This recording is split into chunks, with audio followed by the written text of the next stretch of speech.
We gave it like 7 minutes of men's mental health. Yeah, that's a fact. And get in the gym too. Facts. All right, let's get into some political slick news. Slick, you got you got a whole episode of just straight political news. Where you want to start off? You want to start off with ICE in the protests in LA, the mayor uh elections that's going on over here, Trump versus Elon Musk.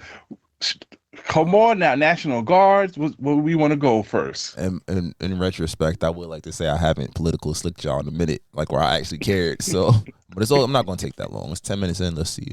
It started with iced out LA. I mean, it's crazy when you really think about a sitting president mobilizing the National Guard against citizens in response to his agency illegally detaining people. So if you haven't heard, in different parts of different cities in Los Angeles, California, ICE has been deployed at graduations and the last day of school events, and they're picking up students' families fresh from graduation. There was the video, I believe, was it in Texas, of the people in immigration court going to have their cases heard, their cases being dismissed, and at ICE waiting for them at the door and throwing them into detainment. Here in New York City too, right?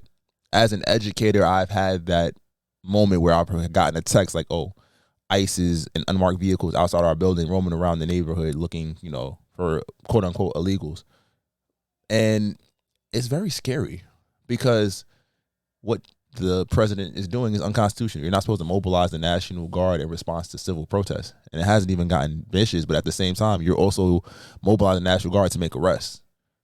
You're grabbing anybody that fits the description of a quote unquote illegal and forcing them into detainment. There are stories on TikToks, people coming back from out of country, and even though they're citizens, they have their passports and their paperwork, they're being held for hours and questioned, and and it's just like, what are we doing here? And it's given very authoritarian when you think about the fact that Trump has made many proclamations, sent many bills that, they draw a headline, but the Supreme Court on both sides are saying, yo, get the fuck out of my face. We're not doing this.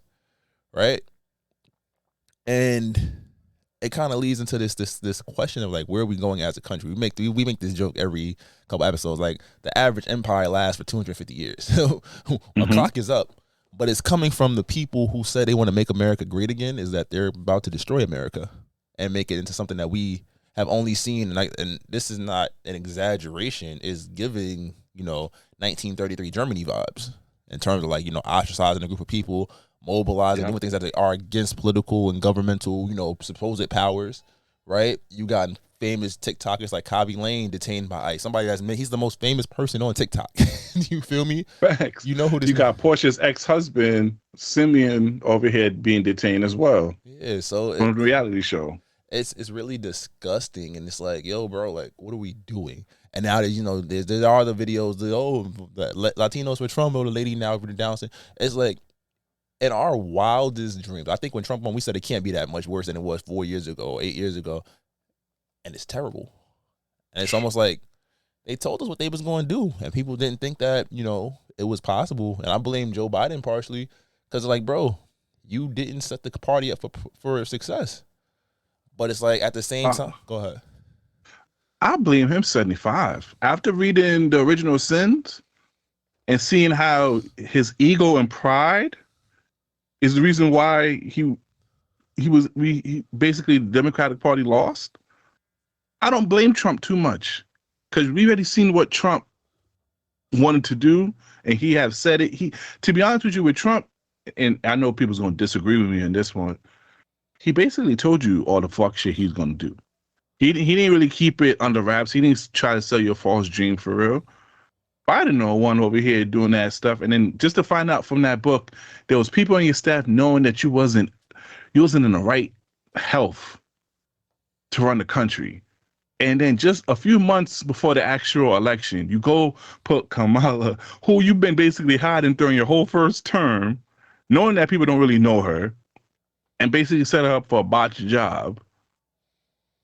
That's where he is. I'm sorry, I had to interject because that Biden pissed me off after reading that book, bro. Nah, and then now there's also the big. That's true, but it's also the big question about, like, are black people taking it serious? We've seen black people say, "No, that's not my issue," and people coming up, and I when I hear that, I'm definitely split because it's a civic and social issue. like as citizens, do you not have a responsibility to, you know, at least speak up against the injustice being done against people that live in this country, right?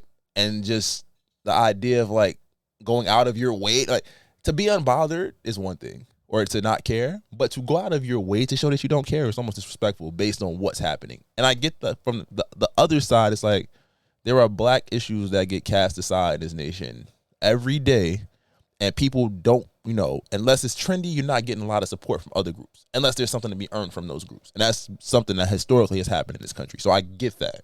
But it's just like this, like, this, we're seeing things that have not happened on American soil to citizens. Like, you can always go back to slavery, Jim Crow, Black Lives Matter, etc., right? Black Lives Matter might be the closest thing. It's like, oh, policemen, and it's something that's happened in this country for 60 years. Police abusing power, maiming and murdering black civilians under the pretense that they did something in some situations, right? This is like government officials going to your house and saying, nigga, you not valid, get the fuck out. Regardless, you've been here for 20 years. So I think as black people, we definitely do have a responsibility to say something, but it also comes with the, like, it's layered, because like, what do you do? Because we've been voiceless for so long. We've seen what has happened to us. And it's like, on the flip, if you allow this to happen, what's to say they're not going to start coming after us next? You know? So I agree with you in the sense that we do have to talk about it. But why do they always come to us? Because I've seen TikTok so far of them calling out our black celebrities to talk about this. But like you said, we had prior issues in America, and a lot of people kind of left us for dead. Not saying all. Yeah, it's not whole groups. But it's not a whole group, but a lot of them let us and didn't really support us, to the point where us black people tell y'all, do not include us in the POC narratives that they always try to put on, because not every person of color be for people of color. Why are we getting singled out as people for it? Now, and I'm not suggesting not to support. I support, you know, help people out, you know, do what you gotta do, and if you feel it in your heart. I just don't like that narrative too, because now it's because it's gonna happen, because it's bound to happen when something around the corner happens to black folks. Are these same people going to step up? And is that a valid question to ask? That's a fair because question. we have situations in the last 10 years where support is shaky. Nah. So I rather them say Americans step up instead of just signaling out us black folks. You know what it is? To step up. I think when black people get behind something, it becomes a movement. Because again, for such a small portion of the population, our voices and our impact carry. When we care about something, other people tend to care. Other groups tend to care. Even if you say, I don't give a fuck about black people, fuck those niggas, da da da da. It's like when a group of black people care about, it could be something as simple as a sports team. It's like, oh shit, they care? Oh, they like this sport? They like this music? They like this song? You know? What does pop culture do? If black people doing it, we gonna ride with it. There's not that much originality from other cultures and mixed into popular culture. You feel me? So from that perspective, I get like bring these atrocities to the forefront. But again, as a black person, I've seen many groups get taken care of in other spaces with other issues. And it's like most of the time we get something that's like, what's the proper word? It's like symbolic rather than, you know, rich in supporting or helping solve a problem. You feel me? We'll get a statue or a block named after somebody, or we'll get a holiday, but you're not creating legislation that protects people. But at the same time, like I said, this is different because in that respect, you're allowing them to do this to people that are they perceive as not citizens. What's to stop them from revoking the 19th Amendment or revoking, you know, amendments and doubling down and saying, hey, you know what, you guys are back to being 3/5 a person. We don't want you as full people in certain states. And that's the scary part. Like, oh, you live in this state. Like my grandfather lived down south. Like, oh, he now no longer has a citizenship. He's been paid taxes and all these things, but now he's not a citizen because you feel as such, because you want it to be America to be white again. When in respect, y'all took this land. It's not everybody, but again, to the people that voted for Trump, this stuff that you're allowing, like y'all getting fucked in the ass because y'all losing y'all benefits because Trump is taking all them programs, them FDR programs from the Great Depression, Snap, cutting that shit in half. Yeah. Like they're roasting, like they're cooking everything. So you're struggling. Your schools are about to be shit because they tried to cut the Department of Education. The federal government said, yo, you got to Supreme Court said you got to bring that back. Stop playing, reinstate people with their jobs, right? Trump and his team is just saying, continue to say no. So who's going to be the person that's going to step up and, fight this? It's looking like fascism. And I said, we already told y'all in this podcast, we ain't going to see positive change for the next 8 to 12 years. Might be worse than that, respectfully. The only thing that could happen, he would have to alienate his red base so far, like his Congress and Senate, to the point that they just start voting against him as well. And they vote for impeachment. It's crazy. I look back at the Obama interview from a few weeks ago when he said, "Yo, if I did half the stuff Trump did, I would be out of office the next day, in jail."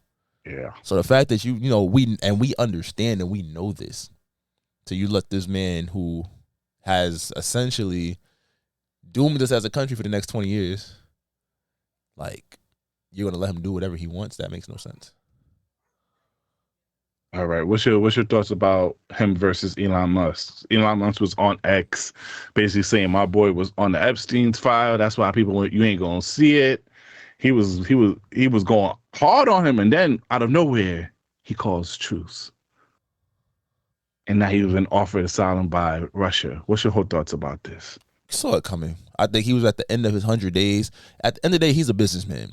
And Trump's tax bill is putting a lot of strain financially on a lot of businesses and billionaires and companies and whatnot. So he wants all work done in America. That's not cheap. Americans ain't working for no 14 cents an hour type situation. So I think it just comes down to money. It's funny the way it plays out, but there's a lot at stake. Again, Elon has had access to everybody's personal information. He's fired government officials. He has led, supported Trump. He's even accused him of being on the Epstein file. You have a sitting president that's involved with child molestation, statutory rape, amongst other things. So it's a scary situation. And then double down, bro, come on, son. The Russia situation is he don't want that, because he gonna say one thing he say in Russia, you're done. You go missing. Putin ain't playing. Yeah, you cooked. So. Because currently, right now, they warring with Ukraine again over here. So he definitely not going to accept no back talk. Now, what's your thoughts on the NYC mayor race? Primary. It's definitely interesting. I think that as we're getting into it, it's coming out. It looks like it's between two people. It's between Zoran and Cuomo. And Cuomo will definitely appeal to the more conservative New Yorker. He's all about more police on the streets, supporting